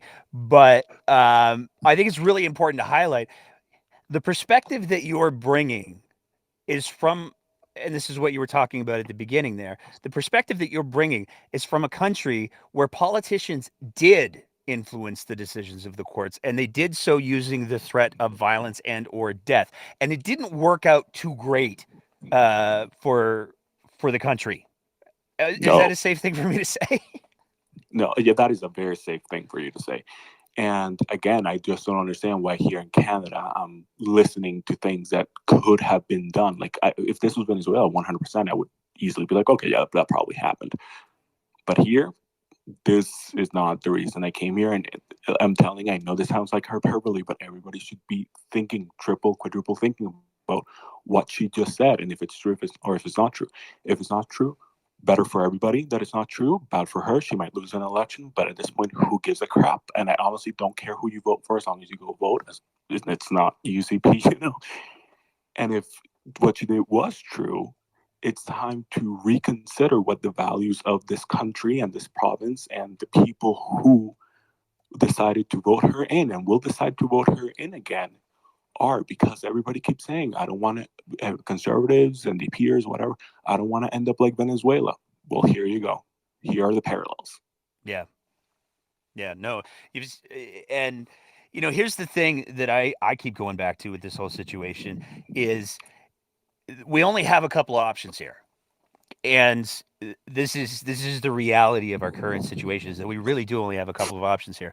Option one is this is the end of the Danielle Smith show, God willing. And the scandal has reached that critical mass standpoint where she will either lose the election and then go away as leader of the UCP, or she gets a small majority and the caucus that remains goes, yeah, that didn't work out so great. We're super vulnerable because if we get like 5 people who say, yeah, I don't want to do that, all of a sudden we don't get to be government anymore. That's not cool. The reality is right now the UCP enjoys enough members that even if 10 people decide to have a temper tantrum, it doesn't put the NDP in power. But if they get some of the numbers that are being projected, there's a very, very good reason for caucus to say we want a new leader and we want it now. I personally think that at this point, the situation has progressed so far and it has become such a distraction for the party. And we're seeing so many people leave. Sonia Savage announced just in the last couple of days she's not going to be running again. Travis Taves just announced in the last couple of days that he's not going to be running again. These are some of the heaviest hitters of the previous government. And the fact that they're running for the doors, I think, is particularly telling So I at this point, like I think Danielle Smith's days are incredibly numbered. But the other possibility is that they aren't. And that's something that everybody I think needs to take very, very seriously. Because if we have somebody who is willing to lie to the electorate and speak very comfortably with falsehoods to the electorate or whoever, because it's convenient and it scores her some points, we saw that with the whole conversation with Artur Pawlowski that we played. It directly contradicts things that she said both before and after that conversation reportedly happened. We got us a dishonest premier. That's the bottom line. And so the question that has to be, I think, to the province, what are we going to do about it?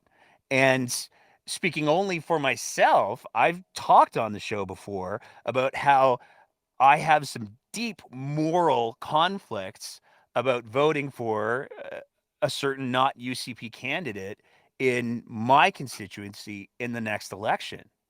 I find this individual who's not a UCP candidate to be deeply unethical, to be deeply immoral, and not a person that I would trust with much of anything. But the reality is, I think I'm getting to a place where I might be voting for a party that I said I wasn't going to vote for because it is the lesser of the two evils. And to be clear, just for the record, before I bring in our next speaker, we're not going anywhere. So regardless of who gets elected, we're still going to be here poking fun of you and pissing you off, just to be clear. CJ, before I throw it up to Ziad, do you have any other thoughts that you wanted to end on? Just one more thing. That video from the candidate down in Lethbridge is shameful, it's disgusting, and I am not going to become a teacher to be putting up with that crap. And nobody who takes up that profession is doing it for anything other than we love public education and we love teaching children. That's all I got to say. Perfect, man. We've seen multiple threads. We get DMs fairly regular here at the Breakdown from teachers who are expressing frustration at the system that they're working in, frustration at the under-resourced situation that they're dealing with. Make no mistake, the overwhelming majority of teachers who are there because they love the job.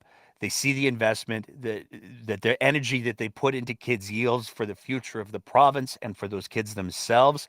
I've said it before, I'll say it again. Schools in this province should be cathedrals. They should be treated with the same degree of respect. And it's shameful that we have somebody who's claiming to be an educator lying like this. It's absolutely shameful. I'm going to bring in Ziad now. Hopefully Ziad's somewhere near his microphone so that we can get the show on the road right away. Ziad, what's going on tonight? Oh, you timed my introduction perfectly. So hopefully you can hear me right away. Absolutely can. I wanted to talk about Danielle Smith laundering these calls with Artur Pawlowski through Dennis Modry. And so this call was a call from Dennis Modry where Modry introduced Pawlowski.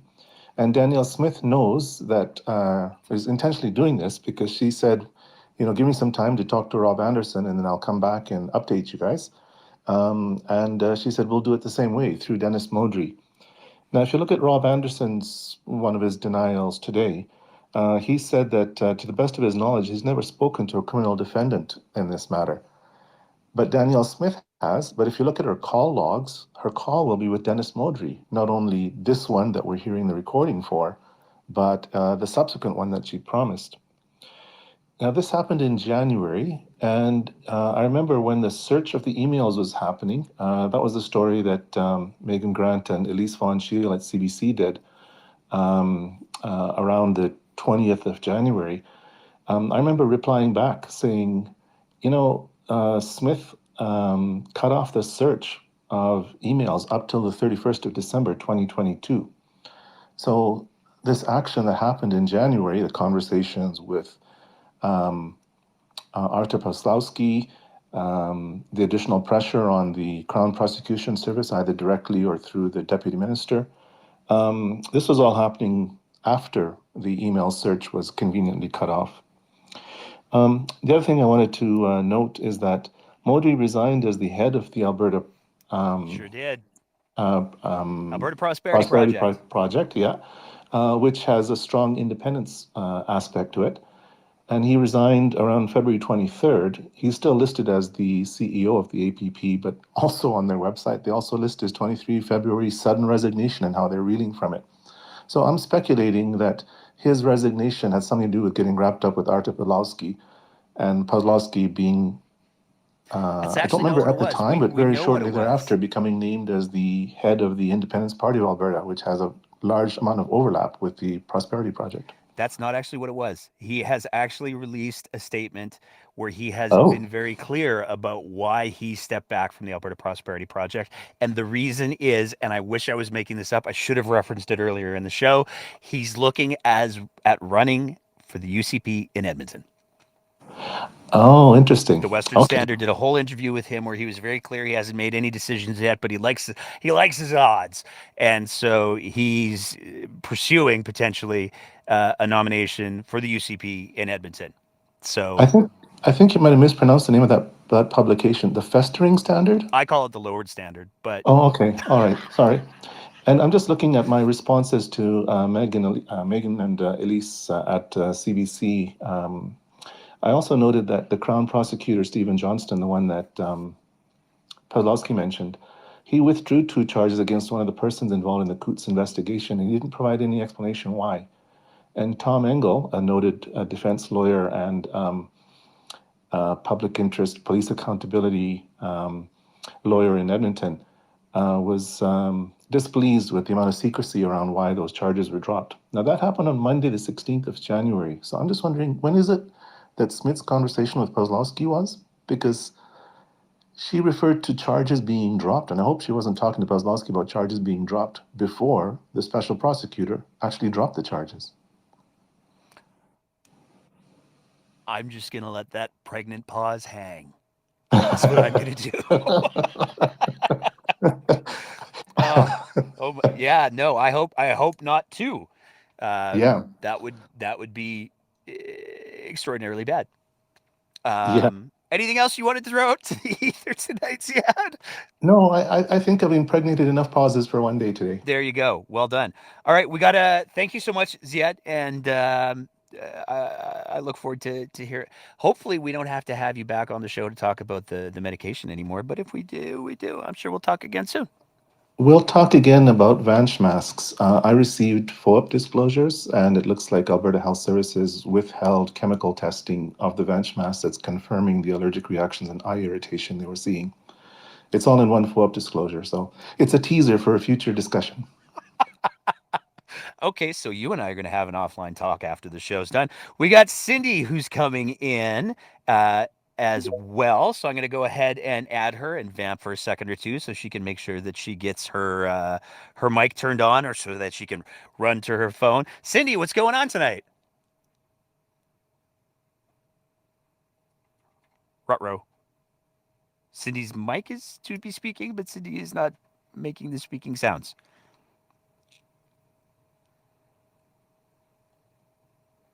Yeah, that's not working. Cindy, I don't know what's going on, but if you want to log out and then maybe log back in, then we can try adding you in again, because you do have some cool perspectives historically, and I'd love to hear them. But for whatever reason, there's no noise coming from your account right now. So I'll vamp for a second or two and see whether or not we're able to make that work again. You know what I'm actually going to do? I'm going to take this opportunity to do the obligatory plug. I'll get it out of the way now. As always, if you appreciate the kind of content that we're trying to produce here at The Breakdown, we would love nothing more than if you signed up to be one of our Patreon sponsors at www.patreon.com/thebreakdownab, where for the price of a fancy muffin or cup of coffee, you can help us to continue to produce the kind of content that we do. So if you're up for that, it would be absolutely delightful. It means the world, and it does make a big difference in the type of content that we're able to produce here. So if you can, that'd be great. It looks like Cindy's back in. Let's see if we have some speaking noises coming from Cindy. Hi. Yeah. When you added me, everything went quiet and I couldn't hear. So I blame Elon. That's the fun of Twitter. Do we know when Dennis Maudry was part of that other party? Was he part of that other party in March of 2021? He has been the lead on and it's not technically another party. It's just they have all of the bylaws and stuff that was posted to their website to indicate that they had the intentions of becoming another party, which is where the concern came from. But certainly his history with the APP goes back a good couple of years. Because it's interesting, because on March 16th, 2021, Jason Kenney had on his Facebook an open letter from Dr. Dennis Maudry posing several questions on the COVID-19 policy and calling an end to all public health measures. So it's interesting how he plotted him against these mandates, and they kind of all dance hand in hand, behind closed doors, and let the public think that this is a valid concern from a cardiologist who is unlicensed and is just doing political pandering, and none of his concerns have any merit.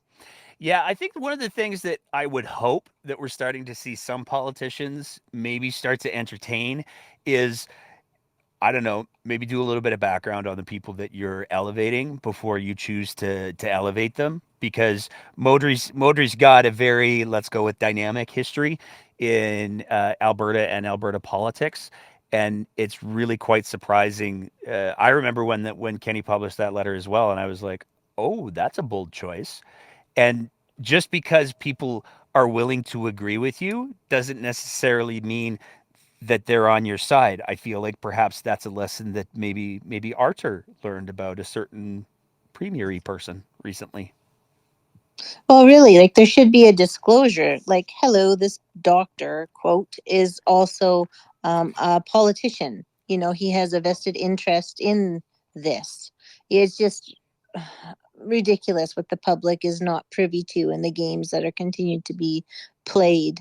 I hope something comes out of this video that Artur made, and like I think the majority of Albertans definitely want to see him face some sort of comeuppance for the sheer level of disruption that he caused when we're just trying to keep everybody safe.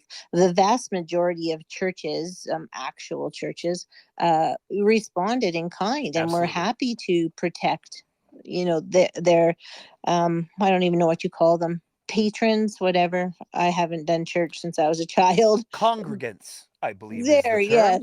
yes. There was that outburst in Edmonton, and they had their little tantrum, things like that. But generally, it wasn't an issue. They just went online and, okay, this is what we're going to do to keep people safe.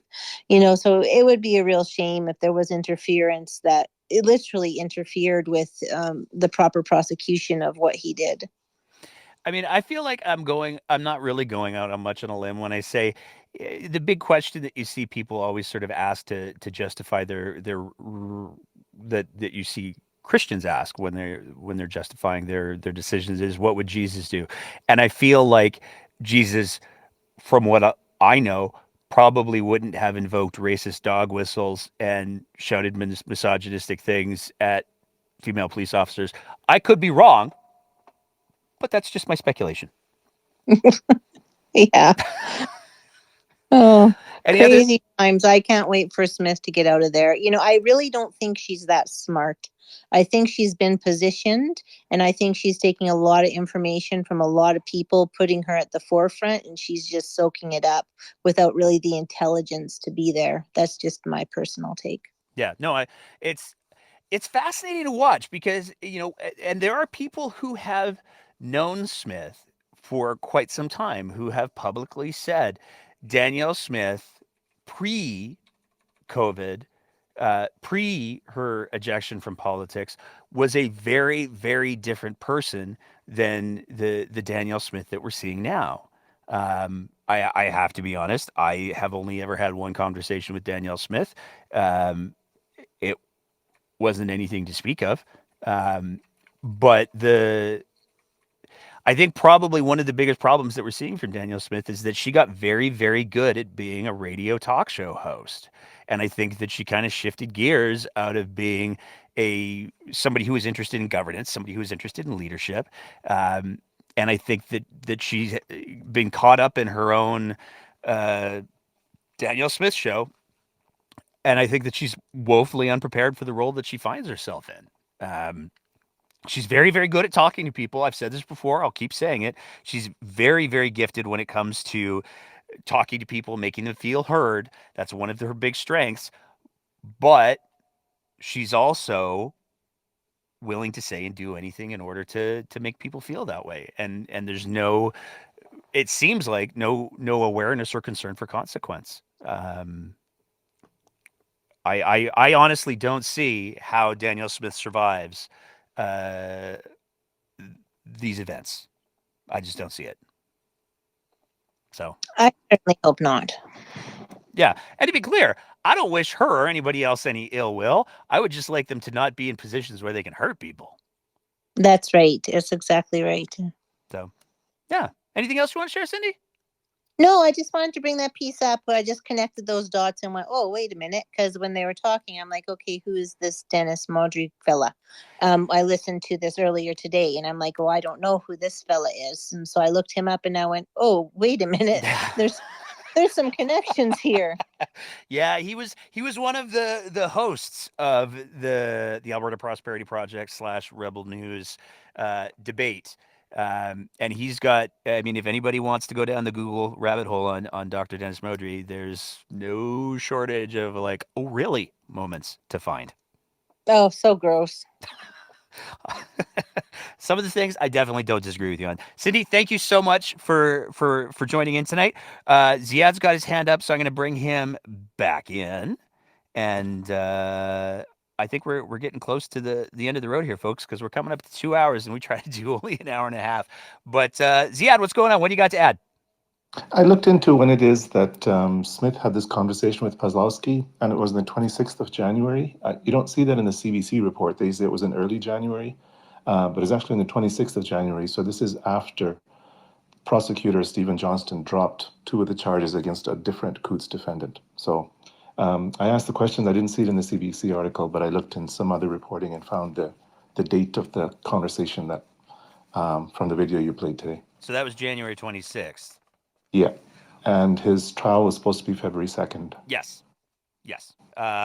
So, I mean, what that speaks to, I'm glad that you found that out, because I've been looking for the date as well. I hadn't been able to find it. But I think what that speaks to is that puts all of what she said in the conversation about I thought I had clemency. I thought all of this other stuff. After public statements where she said, no, it's an American thing. Everybody knows that. So she's still repeating the same things despite the fact that she's publicly contradicted them, which is probably not that all that shocking, but certainly telling. If I'm Pawlowski's defense lawyer, I'm calling her as a witness. What a great character witness. The premier doesn't want you to be charged. Plus, look at how much effort she's put in damaging the justice system in order to prevent you from being charged. What a great witness to call. You're going to give me nightmares, man. Like, how does this case, like at this point, how does this case not get way more complicated? Because, and I'm not a lawyer, got to be really clear about that. But at this point, why wouldn't you call Danielle Smith? Why wouldn't you call Rob Anderson? Why wouldn't you call all of these other people and say, hey, there were some things that were said here. We'd like to explore this a little bit. Yeah, I think there might be some breach of trust kind of things that would make it more interesting, because the premier's call logs would say she had a call with Dennis Modry, but the reality is her call was with Artur Pawlowski. So I think it causes all of her call logs to come under question. Boy, we're in a dark place right now. Thanks for that, Ziad. My pleasure. I spread sunshine. There we go. All right, I'm gonna wrap it up there because it's been a busy little night. I want to say a big thank you to everybody who's been watching on all of the platforms. For anybody who's familiar with the show, you know that we stream on the YouTube, we stream on the Twitter, we stream on the Facebook, we do the Twitter Spaces, and it's it's a good little turnout tonight. So I want to say a big thank you to everybody who has been listening tonight. I want to say an especially big thanks to everybody who spoke up to share some thoughts, even if they're the stuff of nightmares, coughs, cough. But again, it's these different perspectives that are so critical in trying to make sense of where we are and how we got to where we are right now, as well as, like CJ did, to provide some warnings for where we could potentially be going if we don't start doing things differently.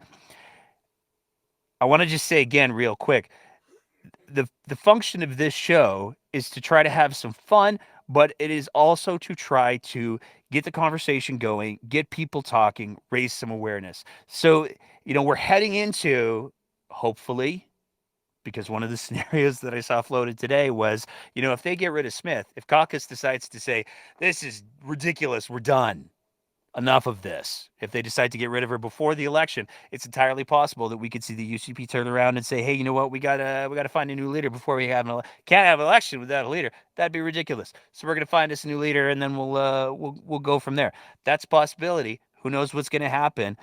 The most important thing, though, is trying to get people more educated and more aware for what's going on and why the people who are in positions of power are manipulating people. Using fear, using misinformation, using disinformation. It's incredibly harmful. So have the conversations this week. If everybody is listening to the show, whether you're listening to the live version on one of the streaming platforms or whether you're listening to the podcast version tomorrow, pick one person and say, hey, did you hear about this shit? Because it will make a difference. There's going to be some people who don't like you. All you have to do is take a look at the comments section on any of our live streams, and you'll see there's plenty of folks who've got some strong feelings. But those aren't the people that you're going to reach. They've already made up their minds. The people that you need to reach are the people who don't know, who don't realize what's going on. So by having a conversation, you can help it do that. It's uncomfortable, it's awkward, but at least you're not doing a live stream in front of a couple of hundred people and embarrassing yourself that way. Could always be worse. Thank you again to everybody. As always, take some time for self-care, take care of each other, and keep the conversation going.